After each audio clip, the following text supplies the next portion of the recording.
C'est en fait parce que quelqu'un désobéit à la loi, c'est M. Ouattara, il faut que le peuple lui retire la confiance et le peuple est le propriétaire. Le fauteuil présidentiel, la propriété, c'est le peuple. M. Ouattara est locataire et sa location se termine le 31 octobre. Et tout le problème est là, c'est qu'il faut. Et si Ouattara ne veut pas comprendre, il va falloir trouver des voies et moyens en faisant monter une certaine pression pour lui faire comprendre que ça ne peut pas. Je ne pense pas que l'élection se soit passée comme prévu, enfin, comme annoncé, et que M. Ali Bongo ait été vraiment élu.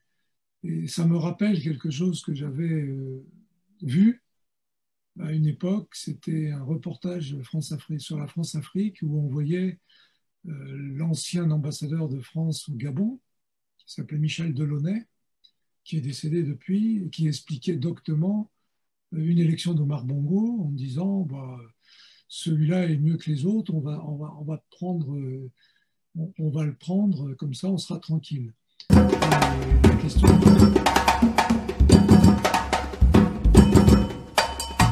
Chaque dimanche à 19h GMT, soyez branchés sur le 3xAfrique2050.com au rendez-vous médiatique dans l'émission L'heure de vérité d'Afrique 2050.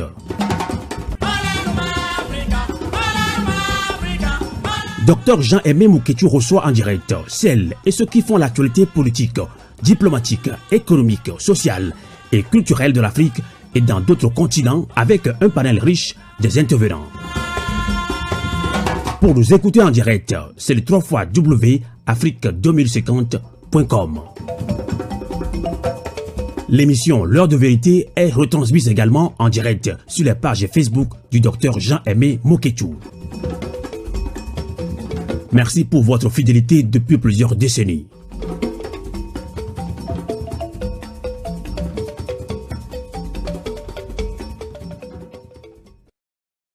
Sur Afrique 2050 et Radio PDCI RDA, en compagnie, comme vous l'avez bien compris, de Jacques Roger qui se trouve donc aux États-Unis, Monsieur Bernard Houdin, qui est le conseiller spécial du président Laurent Gbagbo. C'est un personnage politique attentif aux problématiques des droits humains, un militant, je précise bien, de la bonne gouvernance en Afrique, surtout l'Afrique subsaharienne. Monsieur Bernard Houdin, nous recevons pour un entretien exclusif, comme l'annonçait donc Jacques Roger, autour principalement de la situation politique dans votre pays, la Côte d'Ivoire. Le plan de l'émission est le suivant. Dans un premier temps, nous allons vous présenter à nos auditrices et auditeurs. Ensuite, nous allons faire le commentaire de l'actualité internationale et dans un troisième temps, nous allons donc explorer la situation politique de votre pays, la Côte d'Ivoire, et plus précisément ici l'élection présidentielle du 31 octobre 2020. Alors, la première question, je voulais savoir comment allez-vous, Monsieur Bernard Houdin, et le président Laurent Gbagbo, avez-vous de ces nouvelles? Comment va-t-il? Le silence dit toujours, Monsieur Bernard Houdin, quelque chose, mais dans la situation sociopolitique et sanitaire à l'échelle mondiale, il est plus sain de se tourner vers la parole. Alors, comment interprétez-vous le silence de l'ancien président Laurent Gbagbo? Autrement dit, qu'est-ce qui le pousse à se taire jusqu'à ce jour, Monsieur Bernard Houdin? Bonsoir, docteur Mouketchou. Bonsoir, Jacques Roger. Merci encore de votre invitation qui nous permet de faire une mise à jour de la situation en Côte d'Ivoire telle qu'elle évolue actuellement, et elle évolue de façon, au sens propre, de façon dramatique, comme dans une pièce de théâtre. Vous m'avez demandé comment j'allais. Moi, je vais très bien. Le régime Ouattara va un petit peu moins bien que moi, et c'est pas dommage. Le président Gbagbo, vous savez que nous avons en Europe une crise du Covid qui se réactualise. La Belgique est tout près de la France, mais fait partie, comme la France, des pays les plus touchés. Et on évite les voyages régionaux, ce qui fait qu'on a des conversations téléphoniques, bien entendu, mais pas de contact physique ces derniers mois à cause du Covid. mais ce qui ne nous empêche pas de communier par l'esprit et aussi de suivre les directives du président dans l'intérêt de l'avenir de la Côte d'Ivoire. Vous me dites que le président Gbagbo se tait, on dit la parole est d'argent et le silence est d'or. Et je pense que dans la situation actuelle, dans cette période de préparation d'une élection qui est programmée le 31 octobre, mais dont je crains qu'elle ne puisse se tenir dans des conditions normales. Et si elles ne se tiennent pas dans des conditions normales, ce ne sont pas des élections. Donc, je pense que le président Gbagbo utilise son droit de parole et son devoir par rapport à l'opinion et à la population ivoirienne pour l'utiliser dans les meilleures façons possibles. Et ce n'est pas en prenant la parole à n'importe quelle circonstance qu'il fera avancer les choses. Je pense qu'aujourd'hui, il est dans une situation de retenue, mais en connaissant l'évolution des choses, en ayant une expérience exceptionnelle en politique au sens général et en particulier sur la politique ivoirienne. Donc je pense que actuellement, le silence du président vaut beaucoup plus que n'importe quelle parole dans la situation actuelle. Bien. Merci, Monsieur Bernard Oudin. Je voulais rappeler que vous êtes le conseiller spécial, l'ex-chef d'État ivoirien, Monsieur Laurent Gbagbo. Alors, Monsieur Bernard Oudin, que pensez-vous de la pratique de la langue de bois en politique? Est-ce que le président Laurent Gbagbo et vous la pratiquez quand vous étiez aux affaires ou bien vous étiez au pouvoir, c'est-à-dire respectivement président de la République et conseiller du président?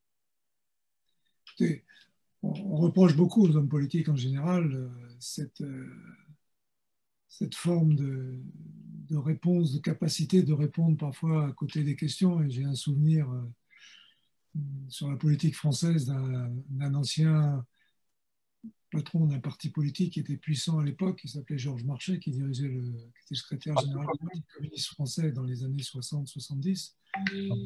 Et Georges Marchais, quand les journalistes se posaient des questions, il disait « c'est votre question et ça, c'est ma réponse ». Bon, c'était clair et net.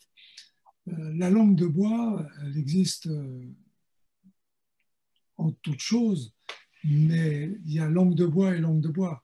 Il y a des choses que l'on peut ou qu'on ne doit pas dire, des choses qu'on pourrait dire à certains moments, qu'il faut dire à d'autres moments, et des questions qui sont parfois prématurées ou qui ne correspondent pas à une réalité de terrain. Et l'homme politique doit adapter son discours en certaines circonstances, mais pour ce qui est du fond de la vie politique, du fond de la réalité sur le terrain, je pense que, ayant été plusieurs années au palais avec le président, l'ayant suivi dans toute cette partie assez terrible que l'on connaît depuis le 11 avril 2011, en le visitant à Scheveningen de façon très régulière et depuis un an et demi, presque 2 ans maintenant à Bruxelles. Le président Gbagbo n'est pas un homme de langue de bois, c'est un homme qui dit des choses. Et je vous en donnerai qu'une, on va développer ça tout à l'heure, mais il y a une vidéo qui fait ce qu'on appelle le buzz sur Internet actuellement et qui est très virale. C'est pendant la campagne électorale de 2010. Le président Gbagbo est interrogé par 2 journalistes français pour la chaîne de télévision France 24 et la radio RFI. Et le président dit à ses interlocuteurs à un moment, Alassane Ouattara est un menteur. Et le journaliste de France 24, que je connais bien, lui répond, mais le mot est peut-être un peu fort. Et Laurent Gbagbo dit, non, vous apercevrez au fil du temps, c'est le seul mot qui convient. Monsieur Ouattara est un menteur. Nous sommes en octobre 2010. Voyez ce qui se passe avec l'histoire du 3e mandat. Si Ouattara n'est pas un menteur, qu'est-ce qu'il est? Bien. Merci, M. Bernard Oudin. Alors, pour nos auditrices et auditeurs qui nous demandent donc de vous restituer votre parcours scolaire et universitaire et professionnel aussi, donc une façon de mieux vous connaître. Alors, je voulais signaler à nos auditrices donc, et auditeurs que M. Bernard Oudin est né en juillet 1949 à Paris, en France. C'est un homme politique franco-ivoirien, je précise bien homme politique franco-ivoirien. Il est arrivé très jeune à cet effet en Côte d'Ivoire le jour de son premier anniversaire, hein, d'après les informations que nous avons pu donc collecter avec son père qui était entrepreneur. Il a fait ses études primaires à l'école primaire de la régie d'Abidjan, Niger. Quant à ses études secondaires, il les a passées au lycée classique d'Abidjan en Côte d'Ivoire et au lycée Carnot à Paris en France. Pour information, je voudrais signaler à nos auditrices et auditeurs qu'au lycée classique d'Abidjan, M. Bernard Houdin a eu comme professeur de latin grec le même professeur que l'ex-président Laurent Gbagbo. Et ce professeur s'appelle, M. Bernard Houdin, il s'appelle comment, monsieur? Lefebvre. Monsieur Lefebvre, voilà, c'est ça. Alors, je voudrais aussi signaler que M. Bernard Houdin est diplômé du prestigieux établissement public, l'Institut d'études politiques de Paris, communément appelé Sciences Po. En 1975, il avait décidé d'arrêter de faire la politique et il est retourné en Côte d'Ivoire pour effectuer son service national au titre de la coopération à la Caisse autonome des amortissements, une structure publique, puis il deviendra plus tard donc conseiller. Et il avait rencontré M. Henri Konan-Bédié, qui était ministre de l'économie et des finances de l'époque.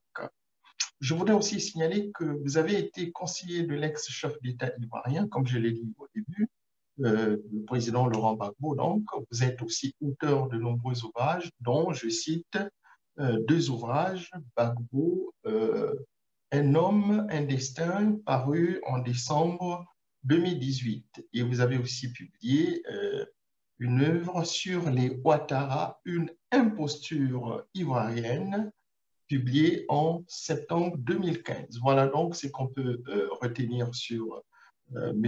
Bernard Houdin. Alors, M. Bernard Houdin, nous allons enchaîner avec l'actualité internationale.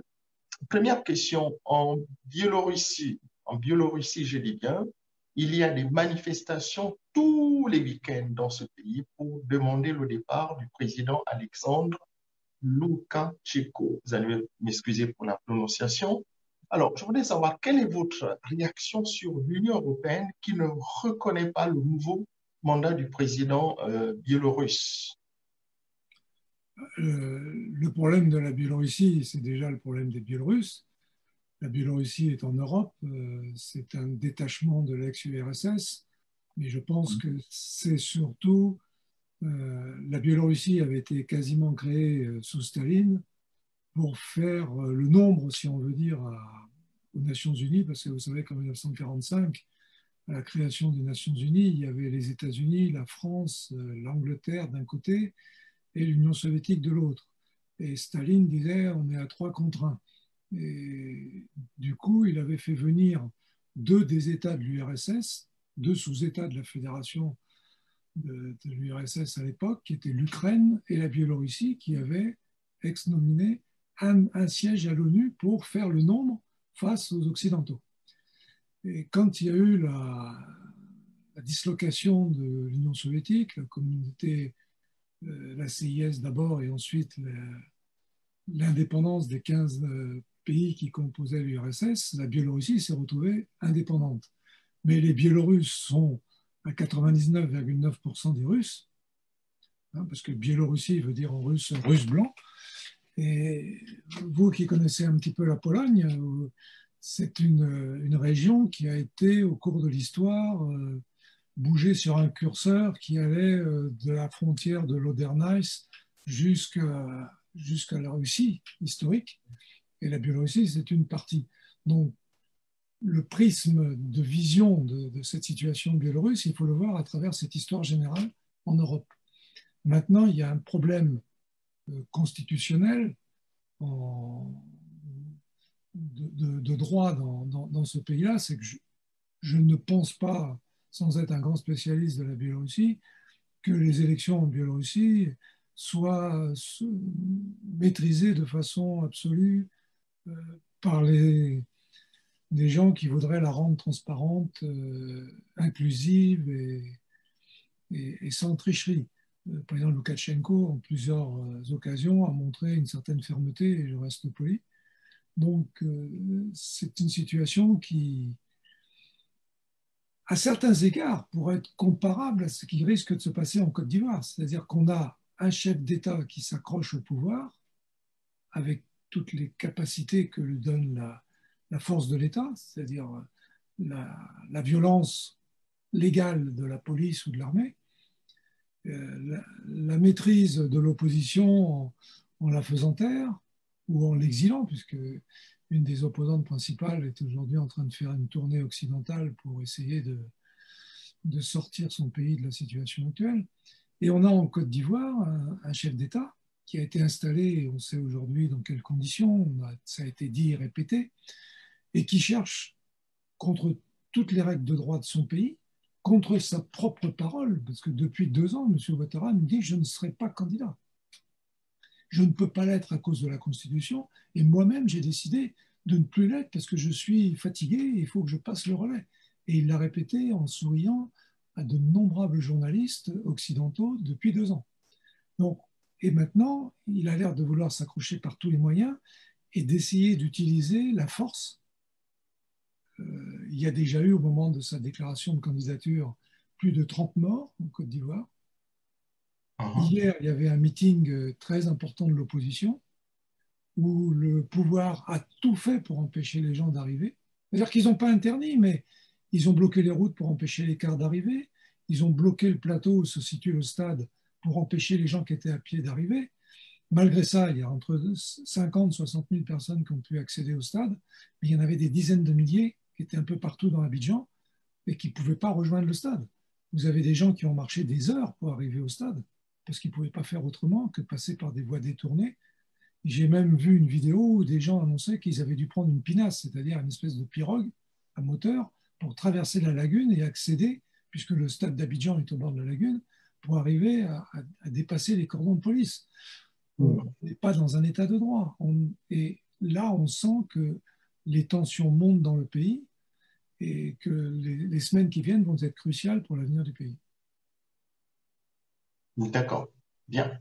Merci, M. Bernard Fourdin. Alors, à propos de la CPI, donc sur la CPI qui a relaxé le président Laurent Gbagbo, mais il se trouve que ce tribunal international est remis en cause sous Donald Trump, donc le président états-unien.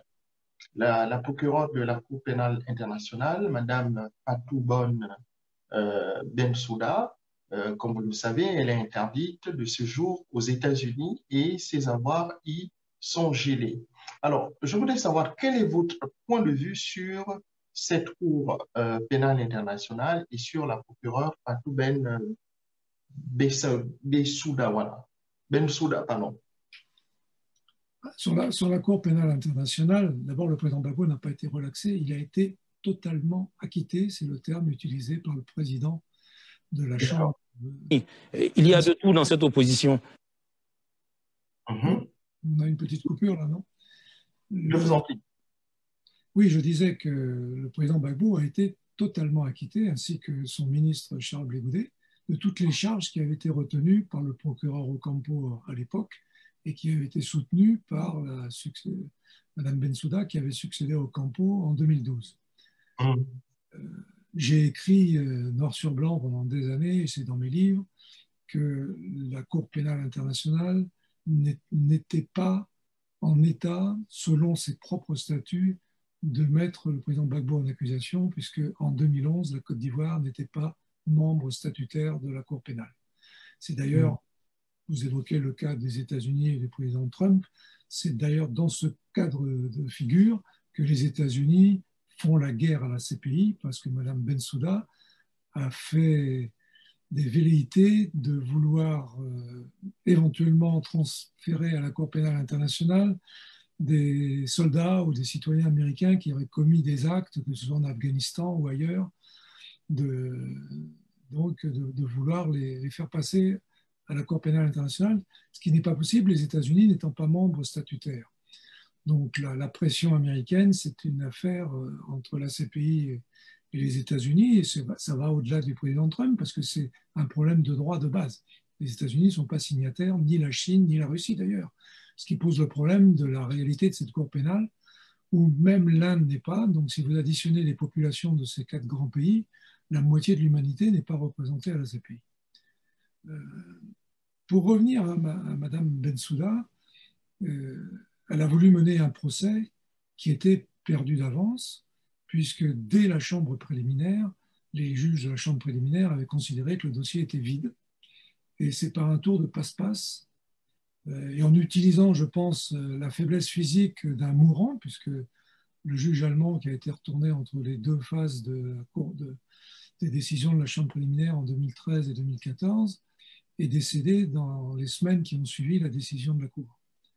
Et tout ce qu'avait écrit la juge belge, Madame van den Wingart, au moment de la décision de renvoi du président à la chambre d'instance, se sont révélés exacts, puisque c'est tout ce qu'elle avait prédit est arrivé pendant les débats de la chambre d'instance, qui fait que même le président de cette chambre, l'Italien Cino Tarfusser, a lui-même quasiment arrêté le procès à mi-chemin, puisqu'il a demandé à Mme Bensouda un mid-brief trial pour lui demander de donner son avis dans l'état d'avancement du dossier, puisque elle avait 136 témoins prévus, il y en a 82 qui sont passés et qui ont quasiment tous permis de dire que le président Gbagbo n'avait rien fait. Donc c'était déjà, et on n'allait pas encore entendre encore 50 autres témoins. Et le président a été acquitté en n'utilisant que les témoins de l'accusation. C'est quelque chose qu'il faut rappeler matin et soir. Vous savez, Mme Bensouda, ce n'est pas une grande juriste. Il s'avère que j'ai beaucoup bourlingué en Afrique. Et j'ai passé 9 ou 10 mois en 1999 pour monter un grand projet industriel en Gambie. Et mon ministre référent à l'époque, c'était Fatou Bensouda, ministre de la Justice. Je connais cette dame depuis quasiment 20 ans maintenant. Je lui avais dit d'ailleurs un jour en face à la CPI qu'elle ne pouvait pas gagner ce procès. C'était 5 mois avant l'ouverture du procès. Et je pense qu'aujourd'hui, elle doit se rappeler mes paroles. Et donc, je pense que de ce côté-là, Mme Bensouda a hérité d'un dossier qu'elle n'avait pas fabriqué elle-même.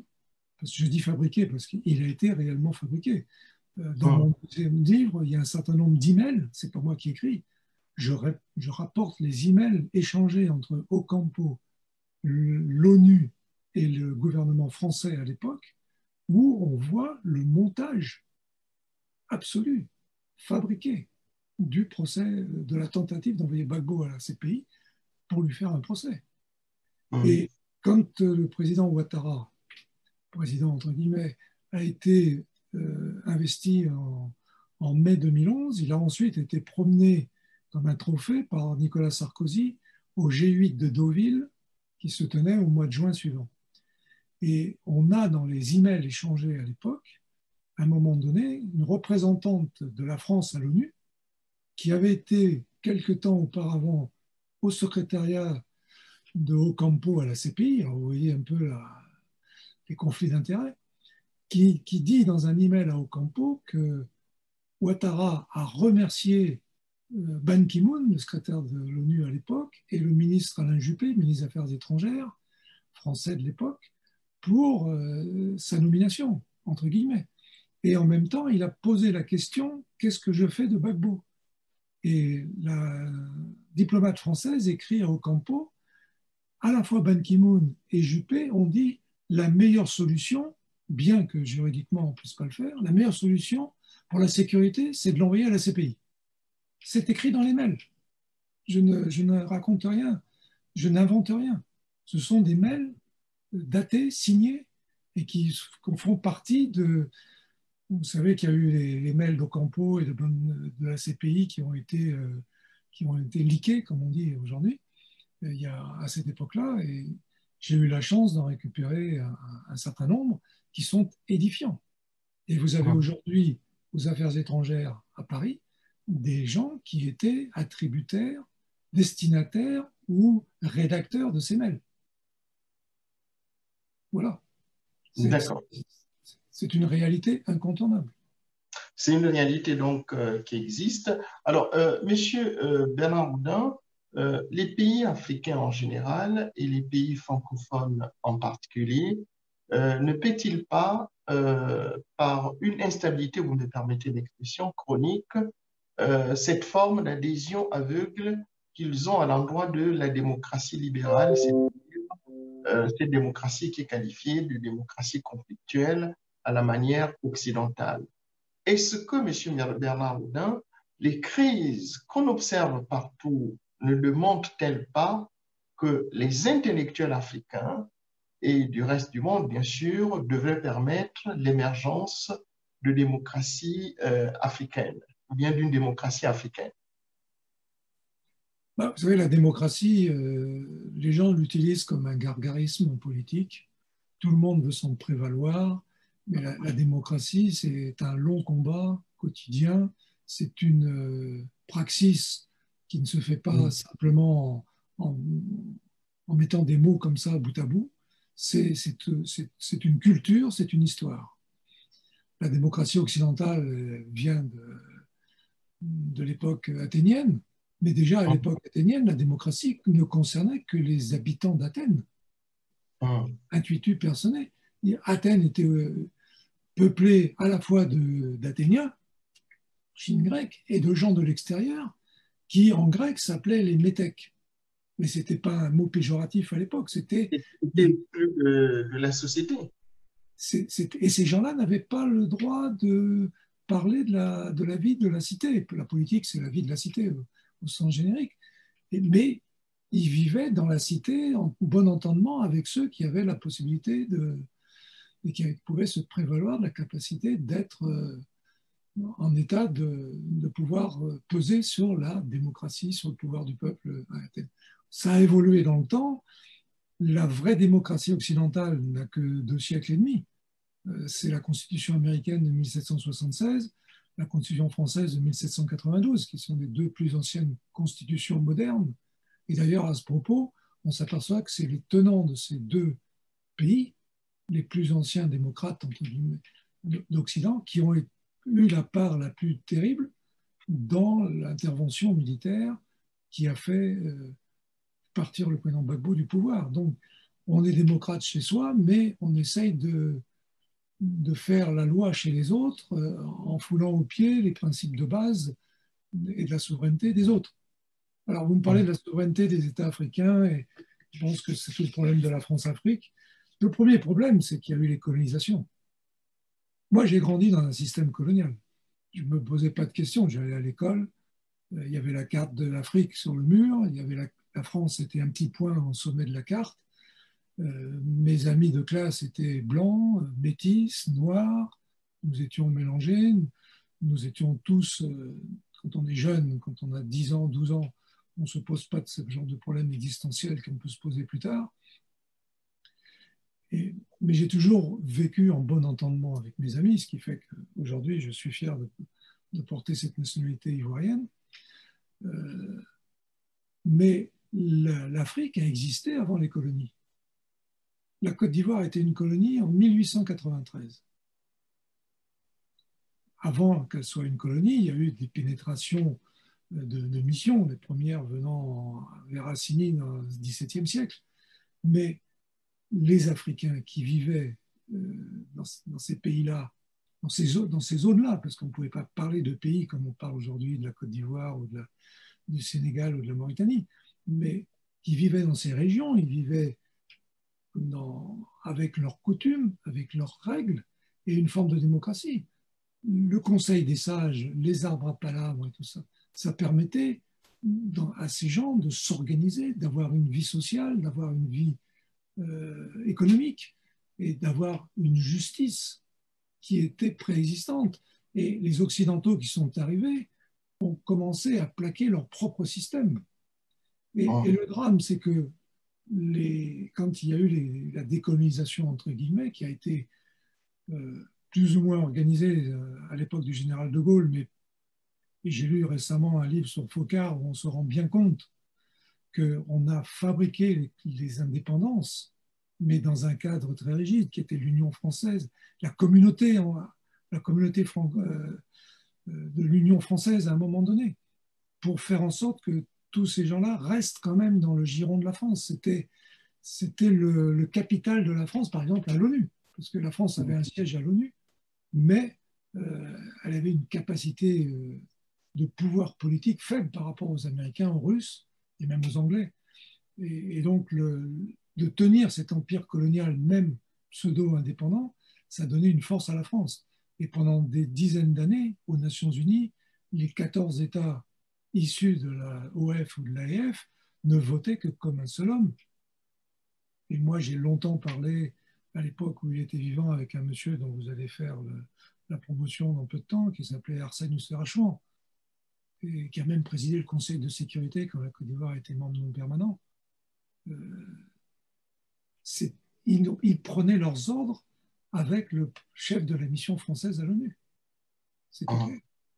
Donc, voilà, on a fabriqué des indépendances, mais on n'a pas voulu lâcher un peu le mort. Et comme disait le président Gbagbo, on est toujours dans la posture du cavalier et de la monture. D'accord. Justement, est-ce que la doctrine des accords de coopération, c'est-à-dire l'indépendance sans souveraineté, c'est-à-dire, si vous voulez encore, dans l'indépendance sans souveraineté, peut-elle, M. Bernard Oudin, évoluer au vu des crises?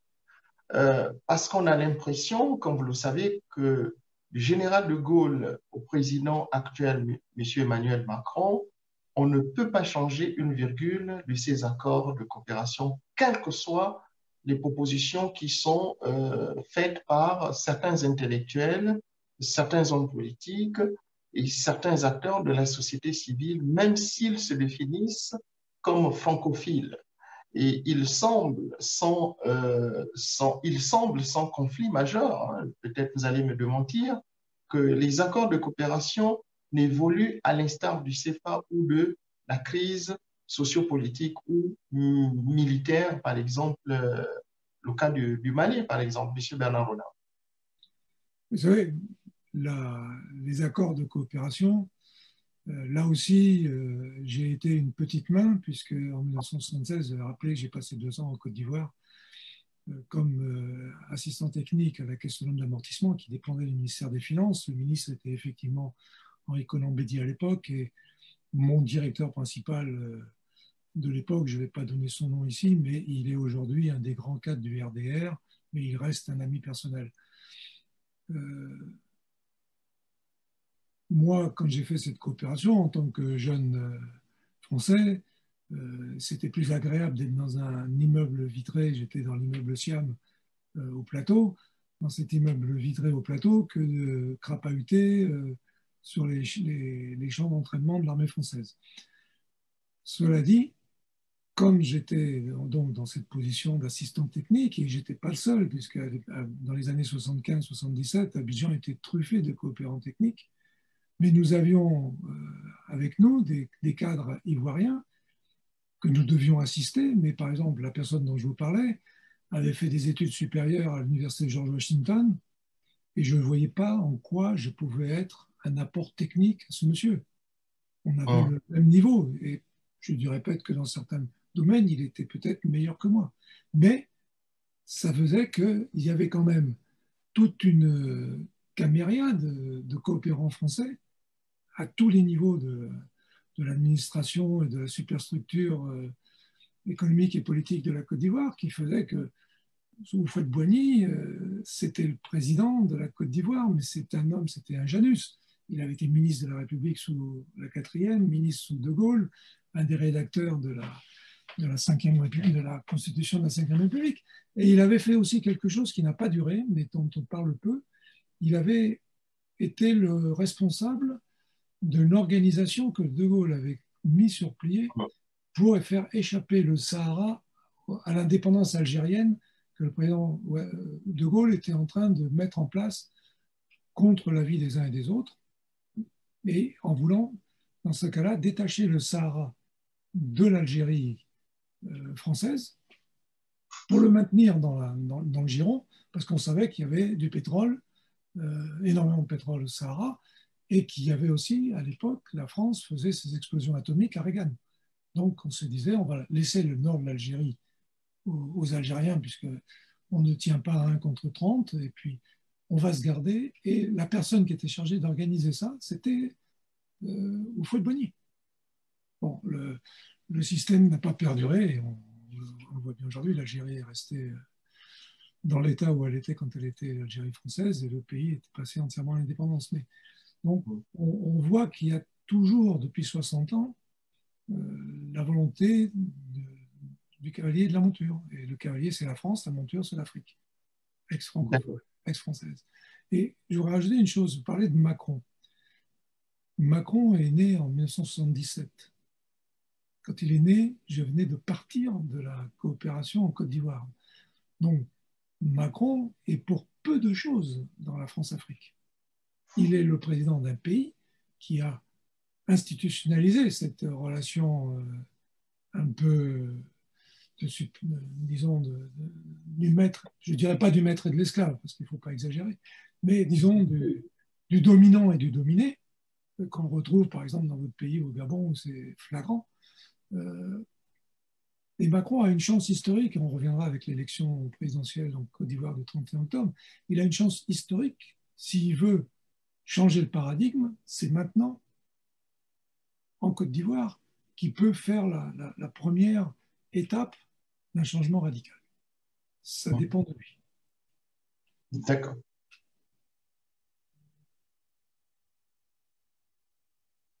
D'accord.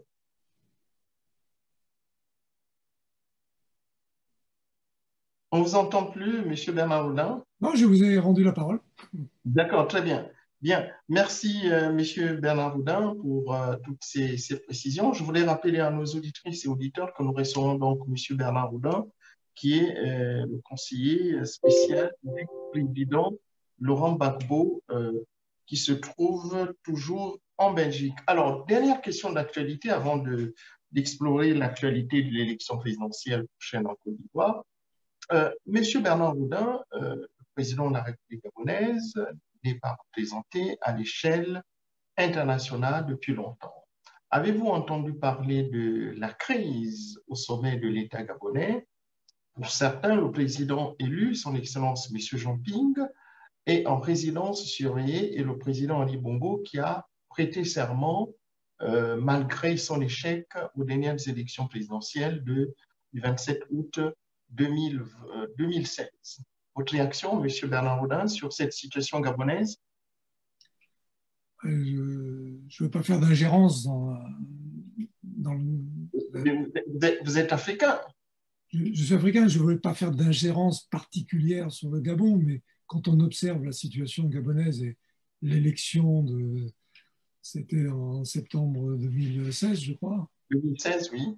C'était en août. En août 2016, et la situation a été assez dramatique pendant quelques jours, puisque j'avais même un ami dont le père avait été un ministre d'Omar Bongo, qui s'est trouvé séquestré avec sa fille au siège du parti de M. Ping.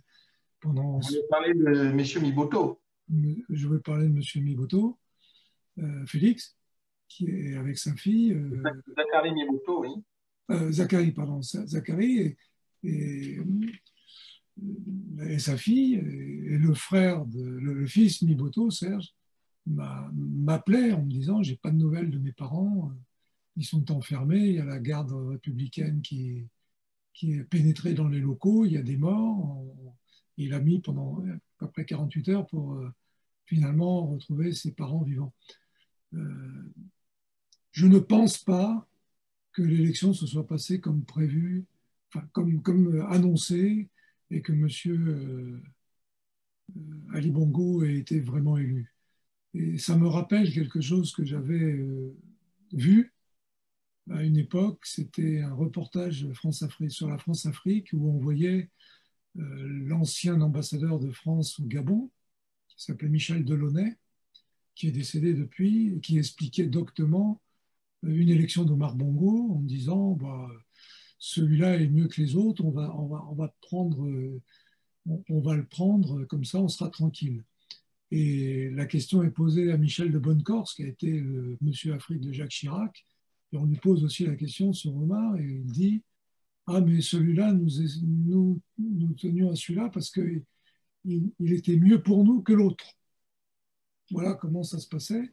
Et dans ce même film, il y avait un responsable de la DGSE à Libreville qui disait j'ai honte parce qu'on connaît les chiffres, et ils n'ont rien à voir avec le résultat annoncé. Donc déjà, même chez les Français, il y avait une prise de conscience de certains qui faisait que et on retrouve ça en Côte d'Ivoire aussi pour la situation qu'a connue la Côte d'Ivoire ces dernières années. Il y a des gens dans l'administration française et dans l'armée française qui sentent bien qu'ils ont dû faire un boulot parce qu'ils répondaient aux ordres du pouvoir politique français, mais en étant tout à fait persuadés qu'ils n'étaient pas en train de défendre la veuve et l'orphelin. Donc voilà, pour le Gabon, eh bien, on pourrait dire la même chose au Togo. Bon, on a vu ce qui s'est passé au Mali. Et on va voir ce qui va se passer dans les quelques jours à Conakry. En République guinéenne, donc la Guinée-Conakry, en tout cas. Merci, M. Bernard Houdin. Vous étiez en train de parler de la Côte d'Ivoire. Nous allons faire justement une transition sur l'actualité politique, sociopolitique dans notre pays. Et nous allons parler plus de l'élection présidentielle. Alors, M. Bernard Houdin, la doctrine géopolitique du droit d'ingérence, c'est-à-dire la possibilité d'intervenir diplomatiquement ou militairement dans un pays qui ne respecte pas les standards internationaux tels que le respect des droits humains a été longtemps défendu par les acteurs publics français que vous connaissez à l'image du philosophe Bernard-Henri en Libye, par exemple, et vous avez le docteur Bernard Kouchner au Kosovo. Le ministre des Affaires étrangères, M. Jean-Yves Le Drian, dans une déclaration récente à l'Assemblée nationale française, a fait le grand écart entre la Biélorussie et la Côte d'Ivoire au sujet, je cite, pas d'ingérence dans le processus électoral ivoirien, mais une forme, si vous voulez donc, une forme d'ingérence dans le processus de la Biélorussie. Alors, M. Bernard Houdin, je voudrais avoir votre commentaire sur cette situation. Bon, d'abord, je voudrais dire que l'histoire du droit d'ingérence, si c'est pour, in fine, venir au secours de populations qui seraient massacrées par des gens qui sont au pouvoir et qui ne veulent pas le lâcher, ça peut essayer de se comprendre, c'est un droit humanitaire éventuellement. Si c'est le droit d'ingérence pour choisir le bon candidat, comme je parlais tout à l'heure de Omar Bongo, il y en a eu d'autres, c'est un petit peu différent philosophiquement et je pense que ça ne fait pas partie de ma vision politique. Maintenant, j'ai lu avec beaucoup d'attention et j'ai visionné avec beaucoup d'attention les quelques minutes où on voit le ministre Le Drian parler, d'ailleurs avec un certain détachement quand on regarde la vidéo, de la situation actuelle en Côte d'Ivoire et de l'élection à venir. J'ai été, sur le coup, comme tout un chacun, plutôt choqué, c'est évident. Et après, je me suis dit, c'est pas possible que dans la situation actuelle de la Côte d'Ivoire, de la relation franco-ivoirienne, et moi-même, j'ai des contacts permanents depuis 10 ans, le ministre qui est quand même en place depuis un certain temps, qui a été pas mal en Afrique, puisse parler de ça avec un tel détachement. Et il m'est venu à l'esprit un souvenir qui date de l'époque juste avant l'invasion du Koweït par Saddam Hussein. L'ambassadrice américaine, Glepsy April, qui était en poste à Bagdad à l'époque, et là il y a un certain nombre d'emails qui ont surfacé avec le cadre de Wikileaks, etc., qui montrent comment, sous certaines formes, avec des non-dits ou avec des phrases plus ou moins voulues, on a peut-être laissé Saddam Hussein tomber dans son propre piège, c'est-à-dire on le laisse envahir le Koweït et on en profite pour lui taper dessus. Le débat n'est pas clos. je me pose la question, est-ce qu'à un moment donné, et là je reviens à ce que je disais du président Macron, est-ce qu'à un moment donné, la France, qui veut peut-être sortir à un moment ou à un autre, d'ailleurs, un premier exemple, c'est on parlait du Mali. Il y a eu un coup d'État il y a quelques jours au Mali, quelques semaines. La France n'a pas tiré un coup de feu pour Ibeka, qui avait pourtant été installé avec le soutien de la France. Et au Mali, il y a 4500 soldats français et qui sont opérationnels, ils sont en opération tous les jours. Et qui ont une logistique de renseignement de très haut niveau, puisqu'ils se battent essentiellement contre des djihadistes où le renseignement est la clé de la guerre. Et pendant ce temps-là, l'armée malienne a pu faire un coup d'État tranquillement sans qu'un soldat français ne tire un coup de feu pour préserver Ibeka. Donc, les autres chefs d'État africains de la sous-région devraient peut-être commencer à considérer ce phénomène. Donc, je reviens à la Côte d'Ivoire, et peut-être que M. Ouattara, dont l'entretien avec le président Macron n'a pas été d'une grande fraternité le 4 septembre dernier, puisqu'il veut absolument, au-delà de toutes les règles de droit et de toutes les recommandations qui ont pu lui être faites, il continue à persévérer dans sa tentative d'être candidat. Peut-être qu'à ce moment-là, les Français disent, bon, on connaît la situation de la Côte d'Ivoire, parce que je suis totalement persuadé que la France a tous les moyens de savoir ce qui se passe exactement dans la tête et les esprits et les âmes de tous les dirigeants politiques ivoiriens, et elle sait savoir quelle est la température de la population, et le meeting de samedi n'est qu'une petite goutte de tout ce qui pourrait arriver. Donc les Français se disent peut-être, bon, M. Ouattara n'écoute plus personne. D'ailleurs, Ouattara lui-même est allé dire dans un meeting qu'il est souverain, que c'est ni Washington ni Paris qui font sa politique, alors qu'il a été fabriqué par Paris et Washington. Donc c'est le mauvais génie qui sort de la lanterne et qui ne veut pas y rentrer. Donc, mais je me pose la question si effectivement, quelque part, ça n'arrangerait pas les Français de voir Ouattara s'enliser totalement. Et alors là, il peut y avoir un droit d'ingérence si Ouattara, avec les gens qui sont autour de lui et qui sont des gens dangereux, qui sont des jusqu'au-boutistes, parce que eux, ils ont tout à perdre. Ils se sont créés des fortunes colossales, ils ont fait une prévarication terrible du pays, je pourrais citer les noms tout à l'heure, et ça, c'est dangereux, parce que quand vous avez des gens qui sont dos au mur dans ces conditions-là, ils peuvent essayer d'avoir des attitudes qui sont non conformes. Et là, éventuellement, le droit d'ingérence peut s'appliquer. Mais attendons de voir. Mais pour l'instant, je pense que le peuple ivoirien va être capable de se prendre en main et de faire comprendre à Ouattara et quelques gens qui restent autour de lui que, comme on dit en Dioula, Boribana, c'est-à-dire c'est la fin du chemin.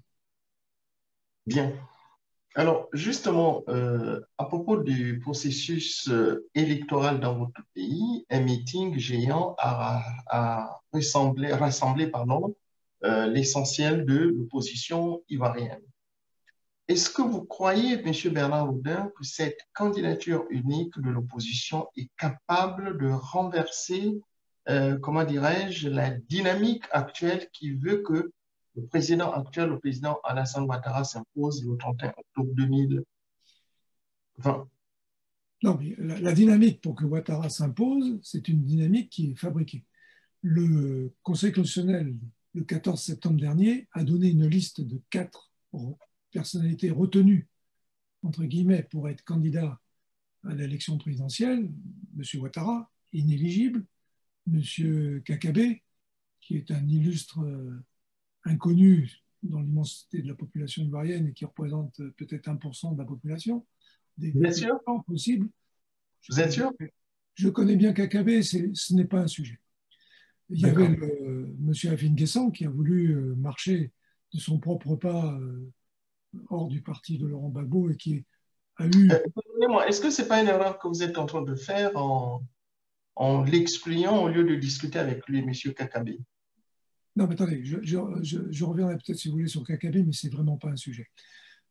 Monsieur Afin Guessan, qui a eu une position difficile pendant une période et qui vient de découvrir l'unité pour résister à M. Ouattara et qui sent bien que le train de l'histoire est en train de marcher en Côte d'Ivoire et qui était hier à la tribune du Stade Houphouët-Boigny avec tous les autres dirigeants de l'opposition, et qui a dit « je ne serai pas, ni moi ni Bédier ne seront dans une élection où un des candidats n'a pas le droit de concourir ». Parce que le problème est là, c'est pas que M. Ouattara puisse être musulman, puisse être non-ivoirien d'origine, etc. Ce débat-là a été réglé. Historiquement, il est réglé pour l'histoire, on sait ce qu'il en est. On a installé M. Ouattara pendant 10 ans, mais maintenant, pour faire partir M. Ouattara, il n'est pas question de trouver des arguments de droite et de gauche. On utilise simplement la Constitution et les propres paroles des constituants qui ont rédigé cette Constitution. M. Ouattara est inéligible. Et qu'on soit en Côte d'Ivoire ou dans n'importe quel autre pays, c'est pas possible. Et même si on reporte les élections, on ne redonnera pas une virginité politique à Ouattara.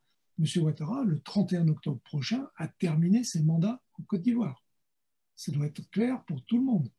Il rentrera à ce moment-là dans une période où il sera illégitime et ça sera illégal pour lui de se maintenir contre les règles de droit du pays. Donc, la stratégie de l'opposition, c'est de créer ce vide.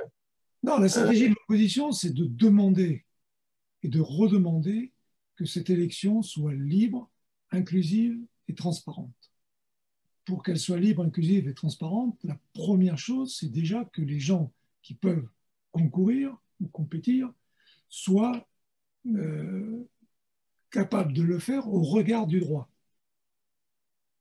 M. Amadougon est décédé, il pouvait être candidat, mais il n'existe pas dans le droit le cas de force majeure. Dans une constitution, j'ai un cas de force majeure. Et mon dauphin, entre guillemets, est décédé, donc je prends sa place. Ça pourrait être risible si ce n'était pas aussi dramatique. Donc, déjà que M. Ouattara comprenne ça. L'union de l'opposition, c'est aussi d'arriver au bout du processus en cassant le moins le pays, en espérant ne pas casser le pays. Ce que veulent faire les gens d'en face pour se maintenir. Avec ce qui s'est passé hier, on a la démonstration que par tous les moyens, M. Ouattara essaye, avec les gens comme son Premier ministre ou le fameux Big Togo qui est... Je ne vais pas le définir ici, mais je sais quoi penser de cet homme. Pour essayer de se maintenir en provoquant éventuellement des troubles graves. Il y a des gens qui sont embastillés tous les jours en Côte d'Ivoire, sans aucune raison. Le secrétaire de la jeunesse du FPI, Justin, est en prison. Il n'a pas vu un avocat, il a été arrêté, il n'a aucun mandat d'arrêt. Madame Pluchéry Ballet, qui dirige une association de la société civile, est en prison depuis 2 mois, sans aucune possibilité de savoir pourquoi elle est en prison. Il y a des officiers généraux qui sont toujours en prison, alors que l'acquittement du président Gbagbo démontre qu'ils n'ont rien fait. D'autres que respecter les règles de droit du pays qu'ils défendaient. Donc, M. Ouattara est en train aujourd'hui de de créer une faille qu'on veut la plus faible possible entre lui et l'ensemble de la population ivoirienne. Hier, il y a un monsieur qui a pris la parole. Il suffit de l'écouter, les 4 minutes sont assez exceptionnelles. Il s'appelle Marcel Amontano, que je connais bien entendu comme beaucoup d'autres. Marcel Amontano était 25 ans auprès de Ouattara, directeur de cabinet quand il n'était pas au pouvoir, ministre. Il a même été ministre sous Gbagbo entre 2002 et jusqu'à la chute du président. Et ensuite, il a continué à être ministre ou directeur de cabinet de Ouattara. Il a dit des choses terribles. Il a dit des choses terribles sur Ouattara. Et aujourd'hui même, ce fameux Big Togo est venu le menacer dans un petit meeting à Treichville, dans l'enceinte du Parc des Sports, en utilisant un langage que je ne vais pas qualifier parce que sinon je vais être grossier, comme lui, pour indexer Marcel Amontano, quasiment pour lui dire, si tu parles, c'est comme à la mafia, tu vas disparaître. Donc, on a en face de nous des gens, vous savez que le Premier ministre actuel a vu sa vie politique, entre guillemets, dans sa jeunesse politique et estudiantine, il parcourait plus le campus que les salles de classe. Son surnom dans toute la jeunesse, c'était le chef des loupards. Je ne vois pas un pays comme la Côte d'Ivoire vivre longtemps avec un Premier ministre qui a eu l'école des loupards. Donc, et ce sont ces gens-là qui sont au pouvoir, manipulés Vous par... parlez de M. Bakayoko? C'est le Premier ministre de Côte d'Ivoire. D'accord. Moi, je l'ai connu d'abord comme ça. D'accord. Bien. Merci, Monsieur Bernard Houdin.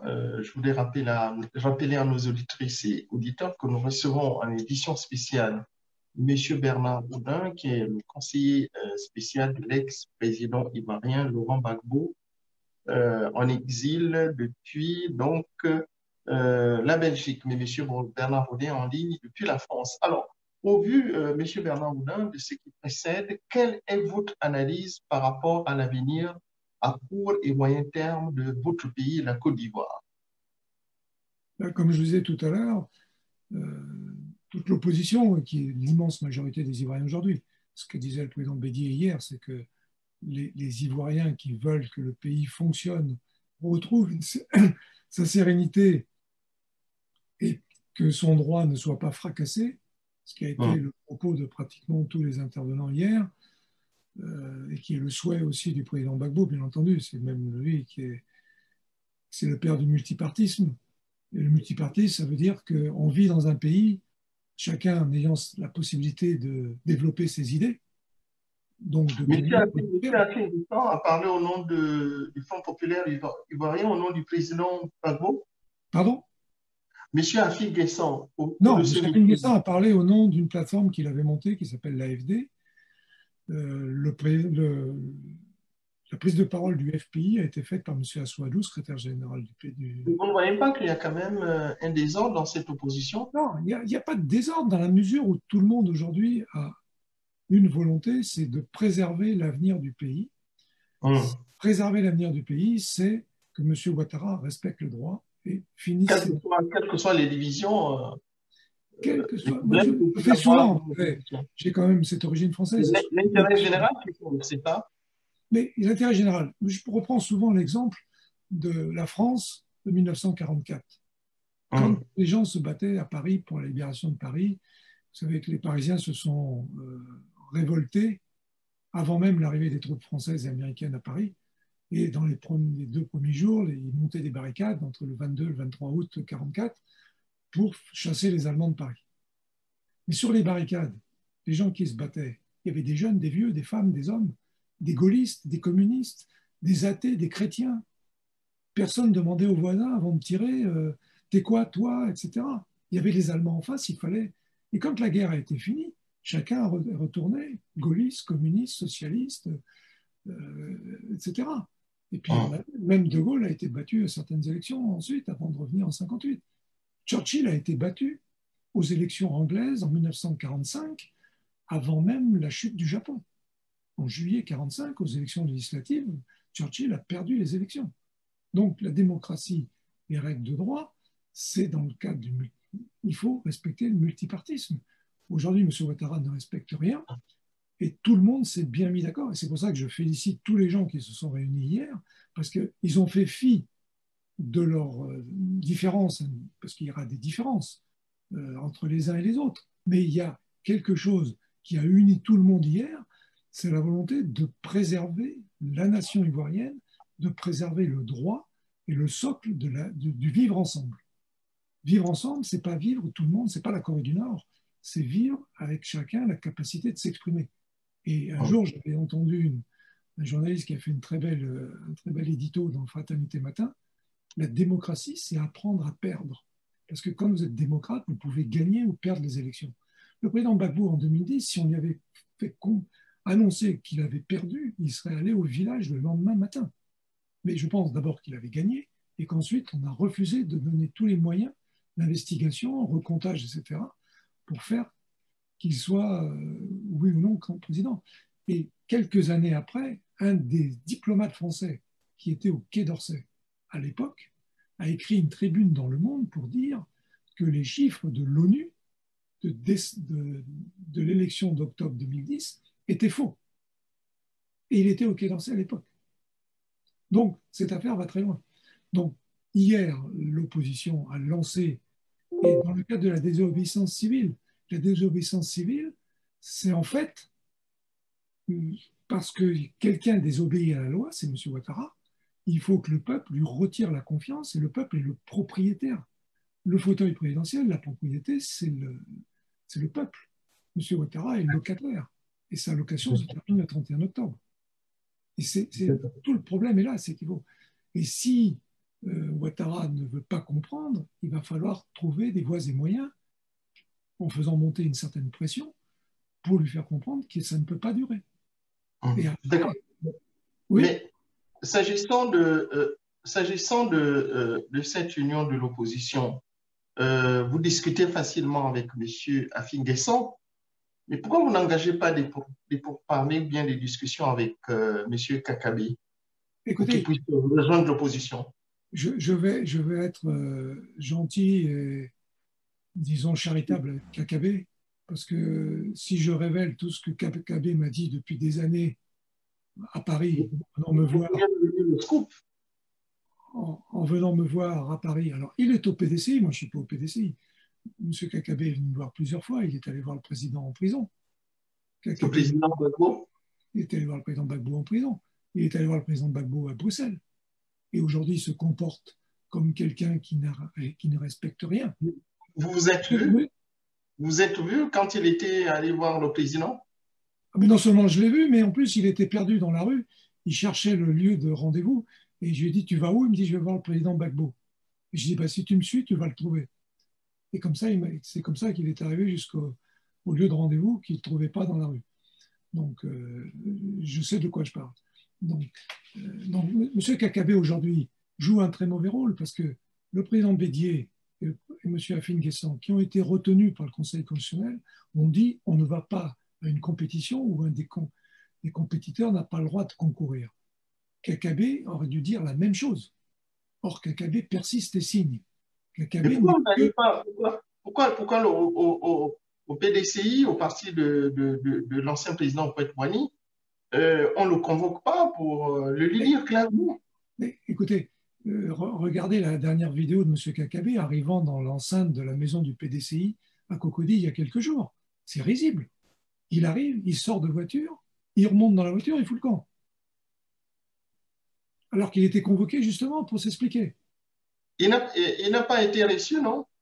C'est pas qu'il n'a pas été reçu. Il est sorti de la voiture, montre en main, il est resté 12 secondes dehors, il est remonté dans sa voiture et il est reparti. Alors, il paraît que le lendemain, à huis clos, il y a eu une réunion où il a maintenu sa position.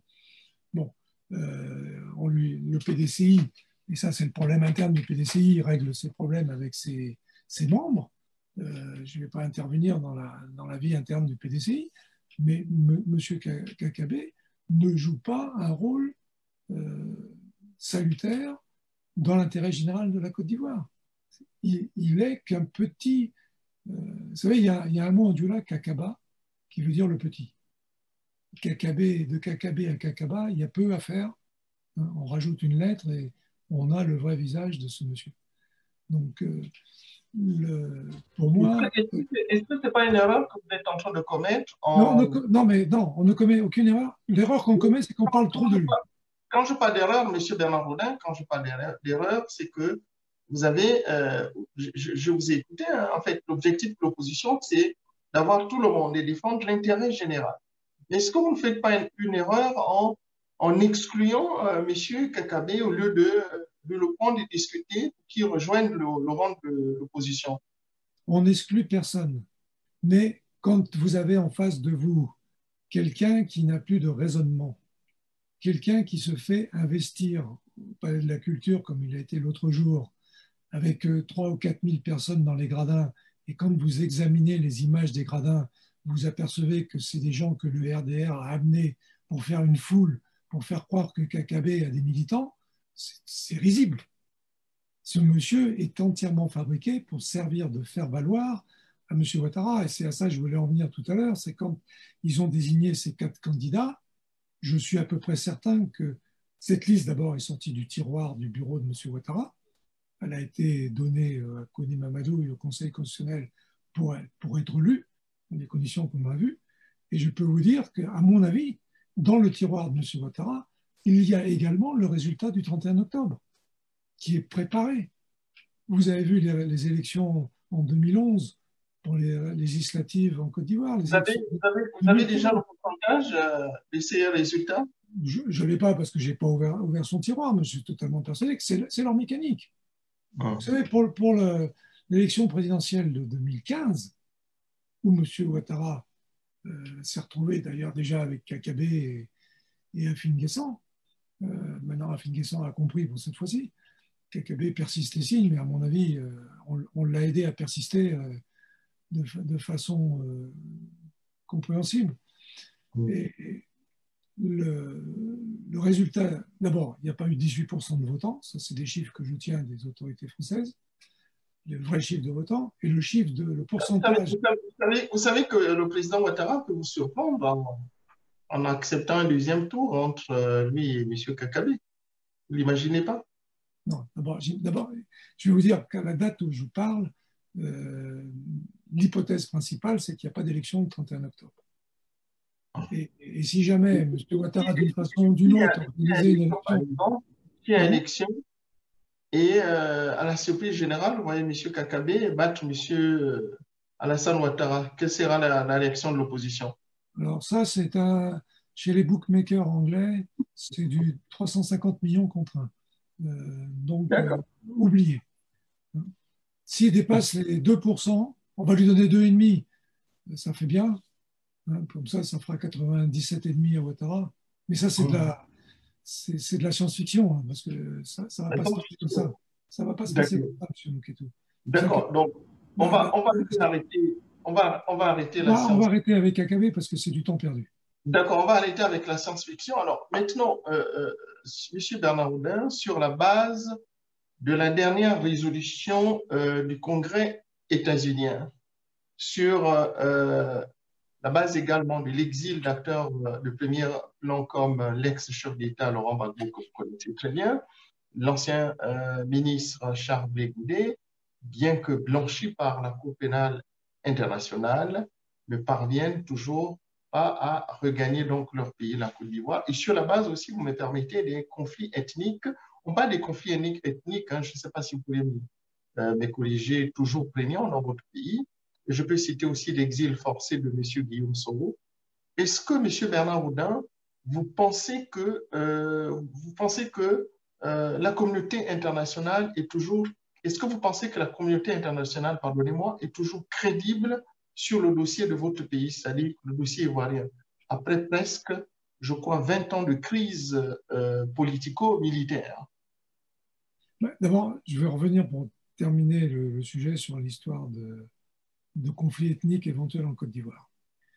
Ces conflits ethniques existent bien, parce que j'ai hésité un peu. Je vais vous donner 2-3 éléments qui vont vous permettre de faire comprendre aux gens qu'aujourd'hui, le problème de la Côte d'Ivoire n'est pas un problème ethnique. Le problème ethnique a été mis sur la table. Il y a eu d'abord la mauvaise loi d'ivoirité à l'époque du président Bédier. C'est une affaire qui a été dépassée aujourd'hui. Il y a aujourd'hui le rattrapage ethnique qui a été organisé et amplifié pendant 10 ans par M. Ouattara. Et je vous donne un élément important. Qu'est-ce que vous entendez par rattrapage ethnique pour nos auditrices et auditeurs? M. Ouattara a nommé depuis 10 ans, sur 100 personnes, par exemple, qui sont désignées pour faire l'école de police, il y en a 98 qui ont des noms à consonance nordiste. Quand vous avez un examen pour un brevet ou quelque chose, on est dans les mêmes pourcentages. Quand vous avez un changement de fonctionnaire dans l'administration, c'est la même chose.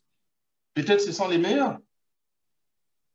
Si vous voyez Big Togo, Assoumani et quelques autres, si ce sont les meilleurs, c'est dramatique. Madame Kandia Camara est ministre de l'Éducation nationale, elle ne parle pas français. Elle parle quelle langue? Elle parle un français à elle. Par exemple, quand en tant que ministre, elle a dit à la rentrée scolaire en 2012, elle a dit on va procéder à la recrutation des enseignants. Bon, vous êtes vous-même un enseignant. C'est une expression qu'elle a créée dans l'Afrique subsaharienne. Et c'est pas la seule qu'elle ait créée. Donc, je voulais dire, M. Madougon, qui est la pièce perdue de l'échiquier Ouattara au mois de juillet, Vous savez, familialement, à qui il est rattaché? Madougou Coulibaly est le neveu biologique de M. Issa Malik Coulibaly. Et M. Issa Malik Coulibaly est un médecin originaire du PDCI qui a été, pendant 2 ans, après la mort de Mme Sarata Touré, le directeur de cabinet adjoint du président Gbagbo, qui était en 2010 le directeur de campagne de Laurent Gbagbo et qui, depuis avril 2011, en exil, est un des collaborateurs les plus proches de Laurent Gbagbo et à qui je parle quasiment tous les jours. C'est l'oncle de M. Amadougon Coulibaly. Aller parler de dire que si, comme l'a dit M. Ouattara dans Paris Match, c'était pas un reportage, c'était un public reportage, dire que si Gbagbo et Bédier revenaient au pouvoir, ils allaient mettre à mal les gens du Nord. Mais quid mais attendez, mais il n'est pas président de la République du Nord, il est président de la République de Côte d'Ivoire, M. Bernard Renard. Qui est M. Ouattara? M. Ouattara? Oui, je vous parle je vous rappelle qu'il est président de la République de Côte d'Ivoire et non président de la République il faut lui rappeler à lui. Nord. Il faut lui rappeler à lui, à M. Ouattara. Il faut lui rappeler parce que là, c'est un exemple. Mais j'en ai plein. Pardonnez-moi, vous ne trouvez pas que c'est très dangereux ce que vous dites là, de raisonner ainsi? Ça veut dire que le président Ouattara et les populations du Nord sont dans une stratégie d'occuper le pouvoir par tous les moyens parce qu'ils ont peur de perdre ce pouvoir. C'est M. Ouattara qui veut maintenir sa position au pouvoir en essayant, ce qu'il a fait en 2010, en essayant d'utiliser les populations du Nord contre les autres populations en disant si Gbagbo revient, vous allez être massacrés. Mais il n'est pas soutenu par toutes les populations du Nord. Non, mais je vous dis, l'idée de M. Ouattara, c'est de faire croire aux gens du Nord qu'ils vont. Mais les gens du Nord, Soro, il est de faire Kessidogou. Le directeur, le porte-parole principal du président Gbagbo, le ministre Justin Koné-Katinan, est de Katiola, c'est au nord. Monsieur Issa Malik, je vous ai dit qui il était.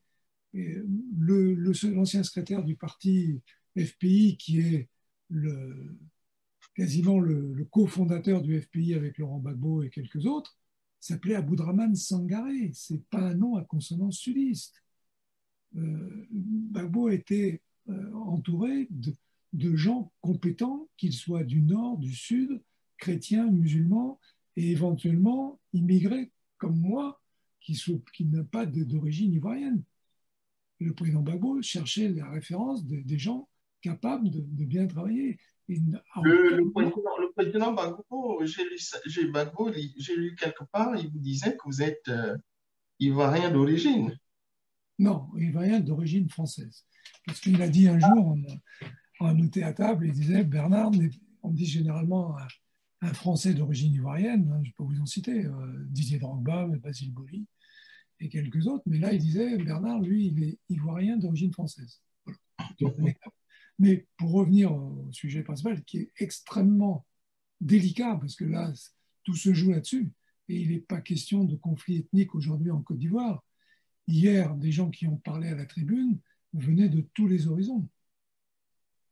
De tous les horizons. Mamadou Coulibaly a été très dur avec Ouattara. Il a dit, M. Ouattara...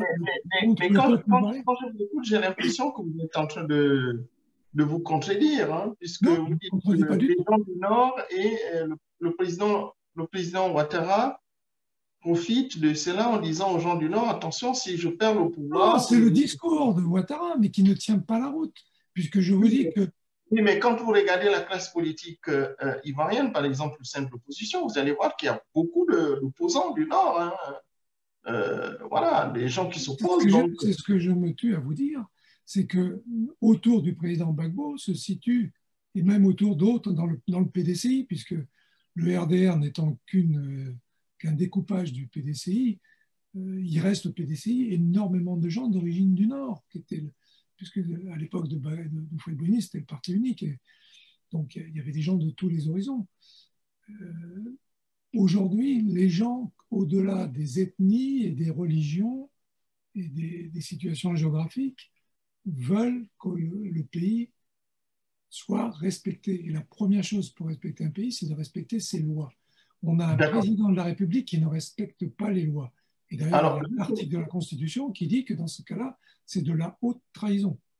Justement, M. Bernard Oudin, ne faut-il pas privilégier une résolution interne entre acteurs ivoiriens qui irait dans le sens de la réconciliation? C'est la question que je vous ai posée, s'il vous plaît.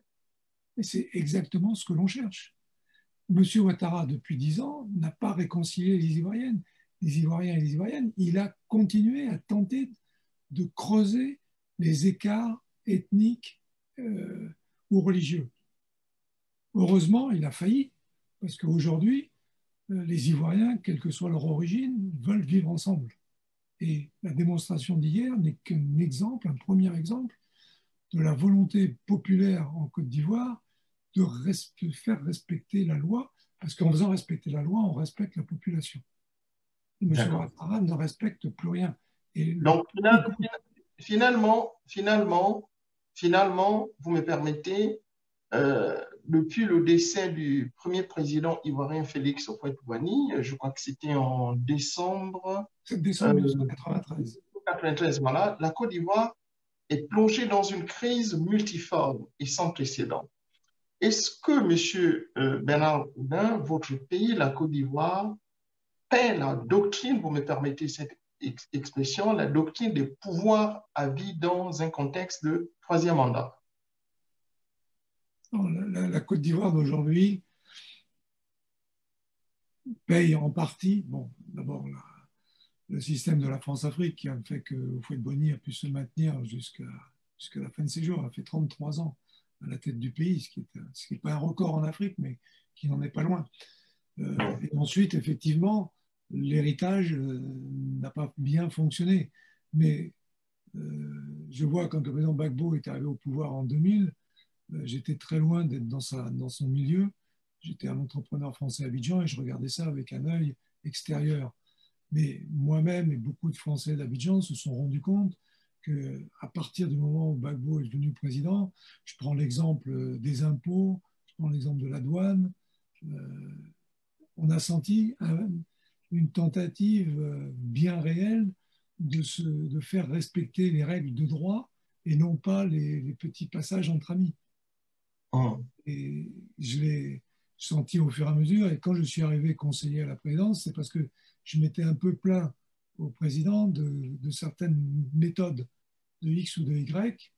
Et je me suis retrouvé son conseiller parce que je pense que là, il a senti qu'on avait la même vision sur le respect des règles et le respect du droit.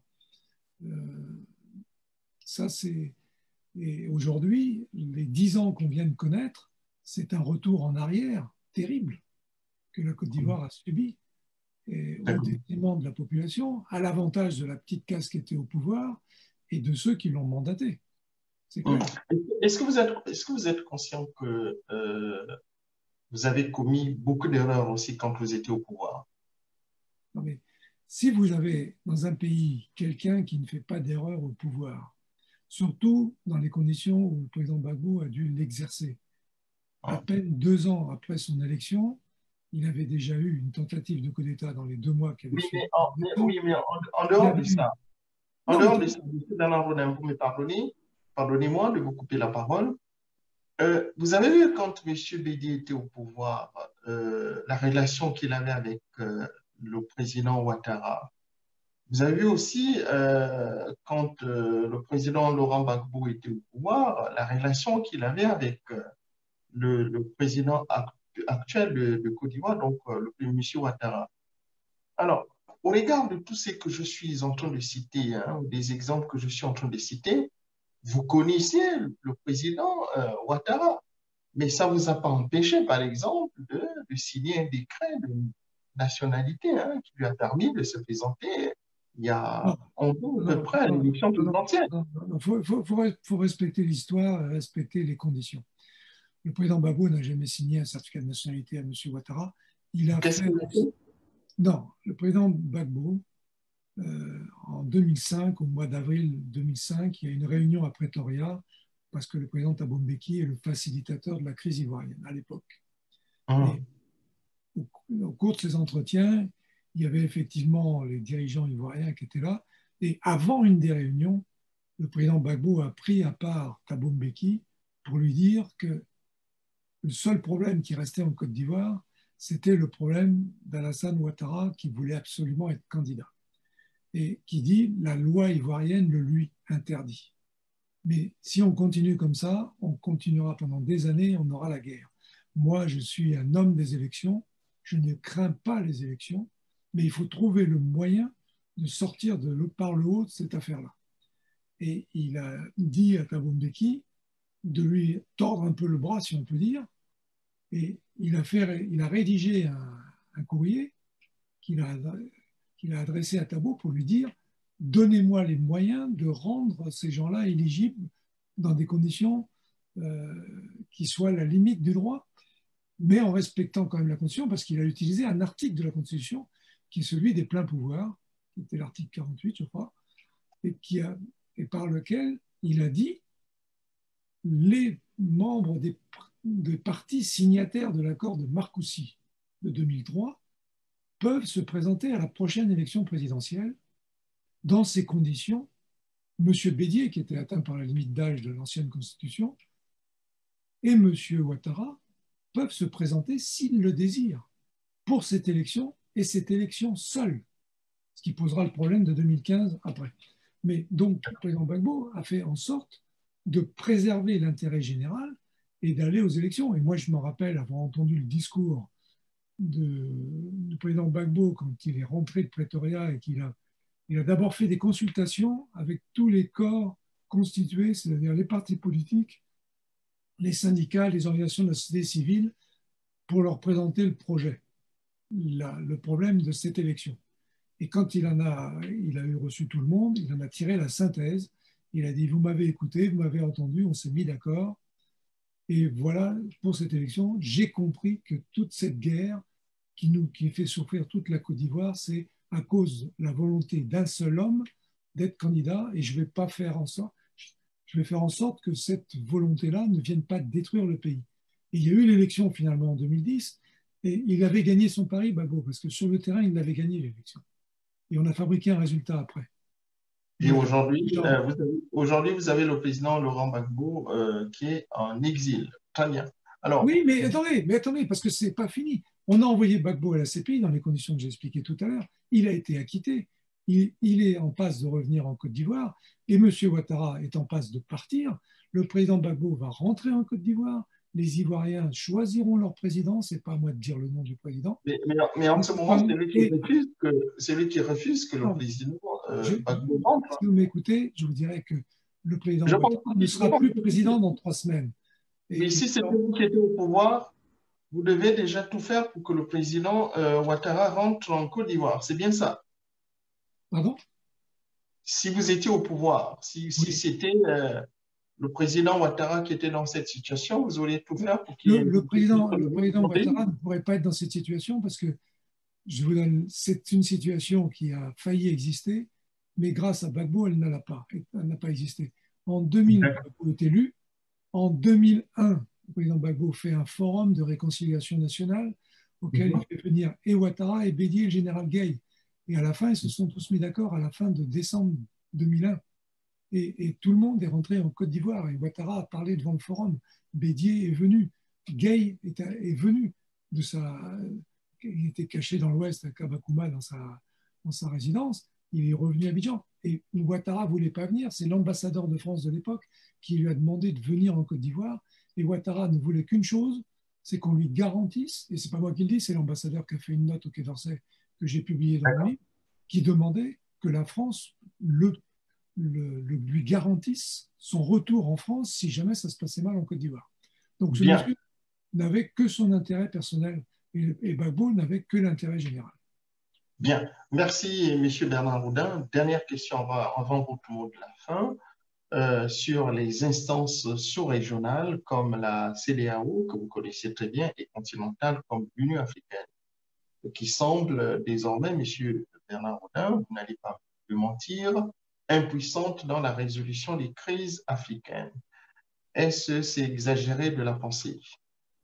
Je pense que l'Union africaine aujourd'hui n'a pas fait la démonstration claire et nette et précise de sa capacité de... Elle était déjà en Côte d'Ivoire? L'Union africaine a joué un rôle important pendant toute la crise et malheureusement, Oui, mais maintenant, est-ce qu'elle était en Côte non, d'Ivoire? je reviens sur la période de la crise ivoirienne où malheureusement une personne qui aujourd'hui euh, a bien compris qu'elle avait été manipulée, et d'ailleurs elle s'en est ouverte à moi et m'a demandé d'en faire l'écho au président Gbagbo, c'est le vainqueur de l'élection gabonaise de 2016, M. Ping, qui était secrétaire général de l'OUA, de l'Union africaine, pardon, à cette époque-là, et qui a dit lui-même qu'il a été pris en étau par les Occidentaux dans cette affaire. C'est pas moi qui le dis, c'est lui qui me l'a dit. Donc, l'Union africaine n'a pas une capacité. Vous savez, quand vous avez une organisation continentale comme l'Union africaine, dont les ressources viennent pour plus de 70% de l'extérieur, sa capacité d'indépendance est relativement faible et peut-être directement proportionnelle à ce rapport de force financier. Ça, c'est le problème de l'Union africaine aussi. Et regardez la crise malienne, regardez d'autres crises, regardez ce qui s'est passé pour le Gabon. L'Union africaine a peu fait. Et pourtant, le candidat qui avait gagné avait été dans l'instance de l'Union africaine pendant plusieurs années. Donc, ils auraient pu dire, on connaît le monsieur. Pourtant, Ali Bongo est toujours dans un état proche de je ne sais quoi, officiellement à la tête d'un pays dont vous en souffrez tous les jours. Mais pour quitter l'Union africaine et revenir, vous avez évoqué une résolution du Congrès américain. Avant de faire cette émission, je me suis procuré la résolution. Et il y a quelques éléments dans cette résolution qu'il faut mettre en exergue. Le gouvernement, les gens au Congrès américain, c'est-à-dire les deux chambres, d'accord là-dessus, demandent à la Côte d'Ivoire de respecter les principes démocratiques, s'abstenir de toute violence et organiser des élections libres, équitables, transparentes, pacifiques en octobre 2020. Et demande aussi une enquête. Attendez, je n'ai pas fini. Respecter l'état de droit et les droits de l'homme. Et il dit que pendant toute la période où M. Ouattara était président, les causes profondes de la violence politique historique dont vous avez parlé tout à l'heure depuis la mort de Fouet-Boigny n'ont pas été suffisamment adressées. C'est-à-dire que M. Ouattara n'a rien fait pour arranger les choses. Et je continue. Et là, c'est la phrase la plus importante pour moi dans cette résolution. Attendu que la résolution du président Ouattara de se présenter pour un troisième mandat, malgré une limite de 2 mandats dans la Constitution, a exacerbé les tensions et que plusieurs citoyens ont été tués, des dizaines d'autres blessés ou arrêtés au milieu des manifestations contre sa candidature. Si ça, ce n'est pas une condamnation définitive de la tentative de M. Ouattara de faire un troisième mandat, je ne sais pas dans quel langage il faut écrire. Et pour finir, il est dit que la résolution demande et soutient une enquête indépendante sur les meurtres de civils lors de ces manifestations. C'est-à-dire qu'aujourd'hui, M. Ouattara est en train de fabriquer un dossier qui, lui, sera bien réel pour aller à la CPI. Parce que les propos de M. Ouattara, les actes de la police ou de la gendarmerie ivoirienne actuellement, ou des milices organisées autour du frère de M. Ouattara, les propos de M. Ahmed Bakayoko dans le meeting de Boisflé l'autre jour, les propos de M. Big Togo aujourd'hui à l'encontre de Marcel Amontano, ce sont tous des propos qui peuvent faire envoyer ces gens-là à la CPI. Moi, j'ai assisté pendant des années à des réunions à la CPI, en particulier les audiences au président. On a voulu lui faire dire à Babo des choses qu'il n'a jamais dites et on n'a pas trouvé un argument pour le condamner. Par contre, si M. Ouattara est dans le box et qu'on sort les documents sur les violences qui viennent d'être faites au mois d'août, sur les propos de M. Ouattara, les propos de M. Ahmed Bakayoko ou de M. Big Togo, ils vont se faire condamner sans problème. et on n'aura pas besoin de faire 30 000 pages et 4 ans de procédure. Vous imaginez un instant la Cour pénale internationale condamner M. Ouattara? Oui. Vous savez, c'est pas mon problème. Le vrai problème, c'est l'intérêt général de la Côte d'Ivoire. Le sort personnel de M. Ouattara ne m'importe peu dans tout ça. D'accord. Quand il sera plus président le 31 octobre, il vaincra ses occupations. Il aura éventuellement à dire où est passé certain argent. Ça, c'est un problème qu'on ne peut pas. Ça veut dire que vous allez le poursuivre? Moi, je vais poursuivre personne.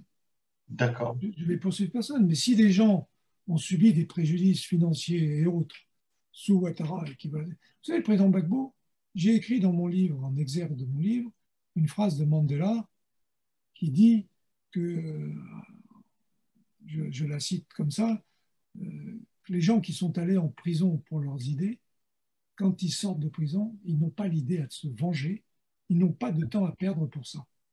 Et Mandela ne s'est pas vengé en sortant de prison. Bien. Merci, Monsieur Bernard Boudin, pour toutes ces précisions. Avant de vous libérer, je voulais vous donner donc la parole pour présenter votre mot de la fin. Vous qui êtes un expert des relations Afrique-France, je ne voulais pas dire France-Afrique, je préfère parler de l'Afrique-France. Pour terminer donc, je vous laisse de conclure cet entretien en vous adressant directement à vos compatriotes ou bien au peuple ivoirien et au peuple français qui ne maîtrisent pas, vous me permettez, souvent les données du débat franco-africain. Monsieur Bernard Rodin, votre mot de la fin. Bon, vous avez utilisé Afrique-France, au lieu de France-Afrique. Moi, je parlerai des relations franco-africaines. C'est plus neutre et ça peut contenter tout le monde parce qu'on a des relations franco-américaines. On peut avoir des relations franco-ivoiriennes. C'est pas un problème. On vit dans un univers qui est clos et la crise du Covid nous rappelle que la Terre est ronde et qu'on revient au point de départ et que nous sommes tous au bal masqué actuellement. Et je n'aurais pas la prétention de m'adresser ni au peuple ivoirien ni au peuple français, mais simplement de rappeler un minimum de choses. Il s'est passé depuis des années un storytelling qui a été assez insidieux au départ et qu'on a voulu fabriquer une image du président Gbagbo qui n'est pas la bonne. Et j'ai un souvenir, c'est une visite à un ancien officier général de l'opération Licorne qui était en position au moment du bombardement de Bouaké et que j'avais bien connu et que j'ai retrouvé en 2007 à Paris. Il dirigeait à l'époque au camp militaire des Loges un organisme de l'armée et il me reçoit dans son bureau et il me dit « Comment va votre protégé ?» Je dis « Quel protégé ?» Il me dit le président Gbagbo. Je dis « Mais le président Gbagbo n'est pas mon protégé. Je suis un proche de lui, mais il n'est pas mon protégé. Ce n'est pas parce que je suis français que je protège Gbagbo. Mais à la limite, Gbagbo qui peut me protéger. » Et il me dit, mais nous, on sait depuis longtemps, les militaires, c'est-à-dire les officiers généraux, que le monsieur qui tient le pays, c'est Gbagbo. Je vous lis les propos exacts, c'est Gbagbo. Mais, il rajoute la phrase qui tue, on lui a tellement savonné la planche à l'international qu'il aura du mal à la remonter. Il a fallu aller de 2007 à 2020 pour que le président Gbagbo remonte cette planche. Et pendant tout ce trajet-là, il ne s'est plaint à personne, il n'a pas élevé la voix contre quiconque, il a toujours dit « mon intérêt, c'est le peuple ivoirien ». Et un jour, il m'a dit, en prison, « Bernard, cette crise se terminera, cette partie civile de la crise, comme vous l'avez dit le 11 avril, se terminera, et à ce moment-là, la Côte d'Ivoire sera tranquille pour les 50 ans à venir. » Si vous prenez l'âge de Gbagbo et le mien en particulier, on a peu de chances de faire les 50 ans. Donc, son intérêt, ce n'était pas lui. Son souci, ce n'est pas d'être président de la République, c'est que son pays fonctionne. Il est devenu président de la République à cause de deux choses principales. La chute du mur de Berlin, qui a cassé une partie du système franco-africain et de relations. Et le deuxième, c'est la chute de Bédier et la transition militaire qui lui ont permis de montrer sa capacité d'homme d'État dans la période de transition et d'être élu en octobre 2000. Parce que Gbagbo dans ses premières années, et quand on lit ses livres, il ne se voit pas président. Il dit on fait le travail pour l'avenir. Et une de ses premières phrases, quand il a, au tout début du procès de la chambre préliminaire à La Haye, il dit notre vision, c'était d'instaurer la démocratie pour que nos successeurs puissent un jour arriver au pouvoir dans un pays multipartiste. Et là, il y a eu des circonstances de l'histoire qui l'ont propulsé au devant de la scène. Et comme Mandela, il aurait peut-être jamais dû, il aurait peut-être failli être pendu après le procès de Rivonia. Il a été sauvé par le juge-président qui s'est dit on ne va pas en faire un martyr, donc on va le condamner à vie. Il a été mis à l'île de Robben Island, et ceux comme moi qui ont visité Robben Island, je peux vous dire que passer 20 et quelques années là-dedans, et ressortir comme est ressorti Mandela, comme va réapparaître Gbagbo à Abidjan, c'est une force de caractère exceptionnelle. Et c'est ça qu'il faut faire passer comme message aux gens, c'est que d'abord, la France n'a rien à craindre de Laurent Gbagbo. Elle n'a rien à craindre, elle a même à bénéficier d'un monsieur comme Gbagbo dans ses relations franco-africaines futures. Et moi, j'avais fait une interview en 2018, quelques semaines avant l'acquittement du président, en disant que c'était pour moi la seule solution. Ils allaient arriver. Et je disais, l'entretien était, le titre de l'entretien, c'était « La libération du président Gbagbo sera la bouée de sauvetage de la France ». Donc, il ne faut pas se leurrer. L'intérêt commun de la France et de la Côte d'Ivoire, c'est de voir Laurent Gbagbo en Côte d'Ivoire à la position qui sera celle que la population ivoirienne, les électeurs ivoiriens, dont je fais partie, puisque j'ai un numéro d'électeurs, diront dans les urnes de façon transparente, libre et inclusive. Tout le débat est là. Et dans ce cadre-là, respecter la loi, le premier point, le préalable de ce respect, c'est que ceux qui sont au pouvoir suivent la loi et la garantissent. M. Ouattara a prêté serment sur la Constitution pour la garantir, et il dit, si vous réécoutez ce qu'il a dit, et que le peuple me chasse si je ne respecte pas ma parole. C'est dans la phrase que récite le président Ouattara quand il prête serment. Donc, là, il n'a pas respecté sa parole, le peuple va lui reprendre le fauteuil. Bien. Merci, M. Bernard Oudin, d'avoir accepté notre invitation et en tout cas, nous disons à très bientôt et bonne chance pour votre pays. Merci.